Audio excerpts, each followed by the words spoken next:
Hello and welcome friends, Ganpati classes में आपका स्वागत है।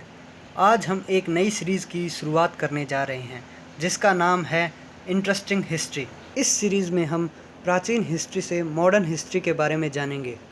चलिए शुरू करते हैं। आज का हमारा पहला टॉपिक है राजा व उनके राज्य।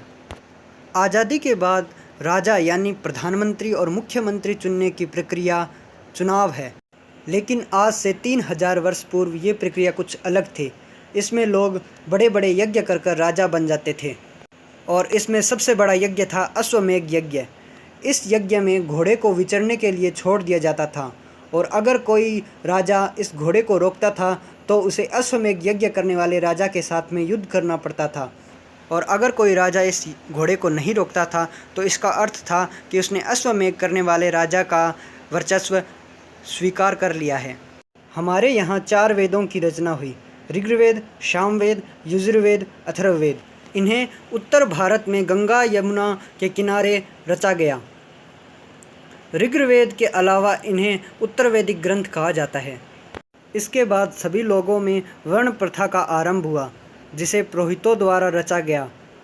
पुरोहितों ने लोगों को 4 वर्गों में विभाजित किया। ये वर्ग थे ब्राह्मण वर्ग, क्षत्रिय वर्ग, वैश्य वर्ग, शूद्र वर्ग। ब्राह्मण वर्ण का कार्य था अध्ययन और यज्ञ करना। क्षत्रिय वर्ण का कार्य था युद्ध, रक्षा और राज्य संभालना।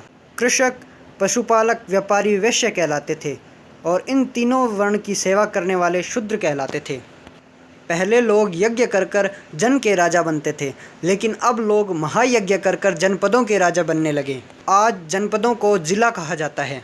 खुदाई में कुछ महत्वपूर्ण जनपद प्राप्त हुए, जिनमें से दिल्ली का पुराना किला, हस्तिनापुर, एटा के पास अंतरजी खेड़े। इस खुदाई से पता चला कि लोग झोंपड़ियों में रहते थे और मवेशियों व जानवरों को पालते थे। इसके साथ वह चावल, गेहूं, धान, जौ, दालें, गन्ना, तिल, सरसों आदि की खेती भी करते थे। आज से लगभग 2500 वर्ष पूर्व जनपद महाजनपदों में बदल गए, जिनकी राजधानी भी होती थी और इनकी किलेबंदी की जाती थी। इसके बाद राजा सैनिक रखने लगे और उन सैनिकों को संभालने के लिए मंत्रिमंडल बनाया गया। सैनिकों और मंत्रिमंडल को भुगतान करने के लिए कर व्यवस्था लागू की गई। कर पशुपालक, कृषक, व्यापारी, आखेट संग्राहक आदि से लिया जाता था। इसके अलावा कृषि में भी कुछ परिवर्तन किए गए, जिसमें से मुख्य परिवर्तन था हल का फाल लकड़ी की जगह लोहे का बनवाना। लगभग 200 वर्षों में मगध एक बहुत महत्वपूर्ण जनपद बना, क्योंकि इसमें से गंगा और सोन नदियां बहती थी, जहां से जल यातायात और जल वितरण का कार्य होता था। मगध के आसपास बहुत सारे जंगल थे, जहां से लोगों को पकड़ा जाता था और उन्हें सेना में भर्ती किया जाता था। जंगल से प्राप्त लकड़ियों का उपयोग किलेबंदी में किया जाता था और वहां से प्राप्त लोहे का उपयोग शस्त्र बनाने में किया जाता था। मगध के कुछ महत्वपूर्ण राजा हुए, जिसमें से 2 थे बिंबिसार, अजातशत्रु और इसके बाद में महापद्मानंद, जिसने मगध को उपमहाद्वीप में उत्तर पश्चिम तक फैलाया। इसके बाद में महापद्मानंद का बेटा धनानंद राजा बना, जिसे चंद्रगुप्त मौर्य ने हराकर मौर्य वंश के शासन का प्रारंभ किया।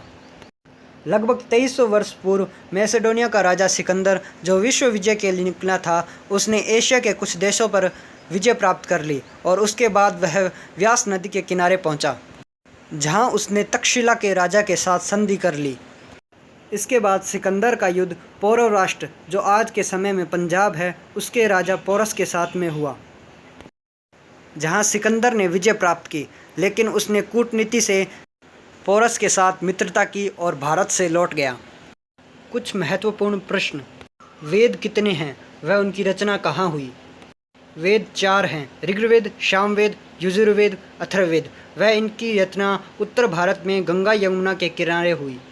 खुदाई में मिलने वाले जनपद: दिल्ली में पुराना किला, हस्तिनापुर, एटा के पास अंतरजी खेड़े। सिकंदर का आक्रमण भारत पर कब हुआ, वह उसका युद्ध किससे हुआ? सिकंदर का आक्रमण 326 ईसा पूर्व यानी आज से 2300 वर्ष पहले हुआ। वह उसका युद्ध पोरस से हुआ। आज के लिए इतना ही। अगर वीडियो पसंद आए तो वीडियो को लाइक करें, चैनल को सब्सक्राइब करें। धन्यवाद।